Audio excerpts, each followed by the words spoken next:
Mon père était un imam, mon grand-père était un imam, et moi j'ai été imam pendant 10 ans. Et j'étais l'assistant de mon père, qui était un missionnaire de l'islam. Et c'est lui qui m'a formé, m'a enseigné le Coran, et j'ai fini de lire les 114 chapitres pendant 5 ans, et on est revenu pour faire le tafsir, le sens de chaque mot, pendant 5 autres années. Et donc, mon père était pour moi un héros, je voulais lui ressembler, être un imam comme mon père, être un imam comme mon grand-père. Alors, il y avait cette question que j'ai posée à mon père. Pendant que nous lisons le Coran, si la mort intervient, est-ce que nous allons partir au paradis? Et là, sa réponse a été, on ne peut pas le savoir pendant que nous sommes vivants. Parce qu'il y aura des balances qui seront érigées au jour du jugement et ça va peser les œuvres de chaque personne. Et donc, à cela, j'ai commencé moi-même mes propres recherches. Alors, je commence par la 100e sourate dans le Coran. À partir du verset 3, il dit « Inna lisan li rabihe la kanudun, wa innahu ala zalika la shahidun, wa innahu li hubli khairi la shadidun. » C'est-à-dire, l'homme est ingrat envers son Seigneur et il est témoin de son ingratitude. Le Coran veut dire que tous sont pécheurs, tous les humains pêchent.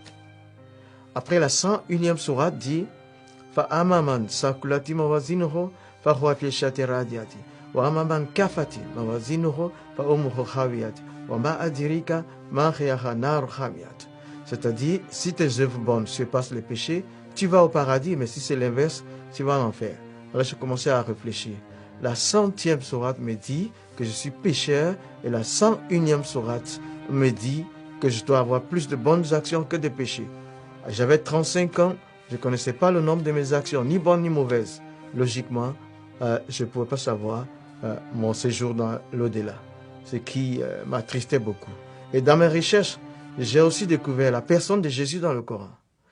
Je le découvre d'abord avec des titres. Dans la 4e sourate, verset 171, il y a 3 titres au moins. Il y a Al-Masih, le Messie. Il y a Ruhullah, l'Esprit de Dieu. Il y a Kalimatullah, la parole de Dieu. Je suis donc le Messie, la parole de Dieu, l'Esprit de Dieu. Ensuite, je découvre que Jésus n'a jamais péché. Il n'a pas péché dans le Coran. Mais par contre, j'ai découvert les péchés des autres prophètes. Alors, le prophète de l'islam, 48e sourate, versets 1 et 2. Il dit, Allah lui dit, nous t'accordons la victoire pour te prouver que nous pardonnons tes péchés. Je dis, mais lui aussi, il a péché, mais Jésus, jamais. Il n'a pas péché. La 19e sourate dit, un enfant saint, sans péché, à sa naissance, un enfant saint, ça veut dire sans péché. Alors, je découvre après que Jésus a été crucifié, mais la sourate 4 d'abord, au verset 156 et 158, rejette la crucifixion de Jésus. Et ces versets disent que quelqu'un d'autre a été crucifié à sa place.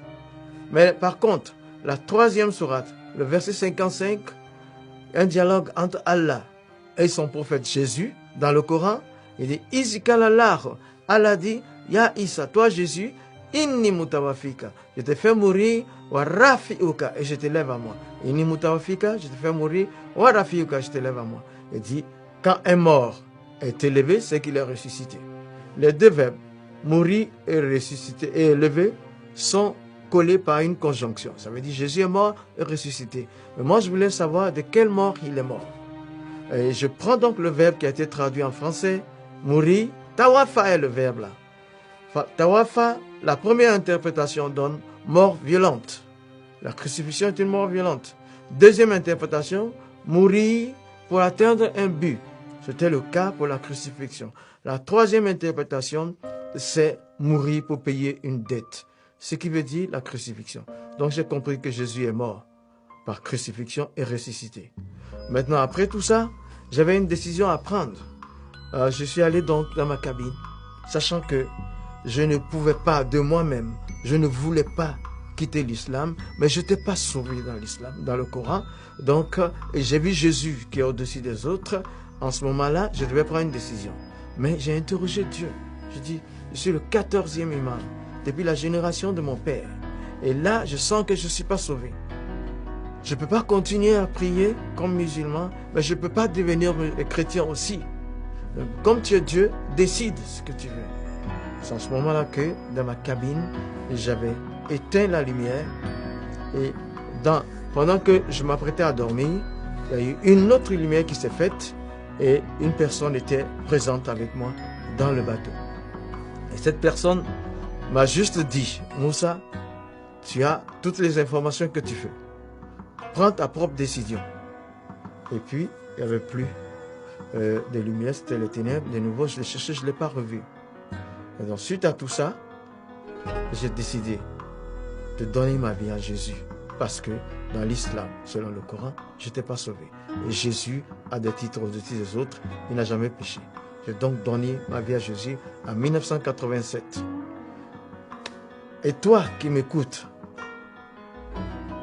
quel que soit le pays dans lequel tu te trouves, là, quel que soit ton nom, un seul chemin pour aller au ciel, c'est Jésus. Il dit, Anna, moi, Houa, je suis, Tariq, le chemin, Wal Haq, la vérité, Wal Hayat, la vie, Leza Ahad, pas un seul. Il a Ani, qui ne vienne à moi, il a Abi, ne peut arriver au Père. Donne ta vie à Jésus, tu seras sauvé. Il va laver tes péchés. Donne ta vie à Jésus, tu connaîtras le paradis.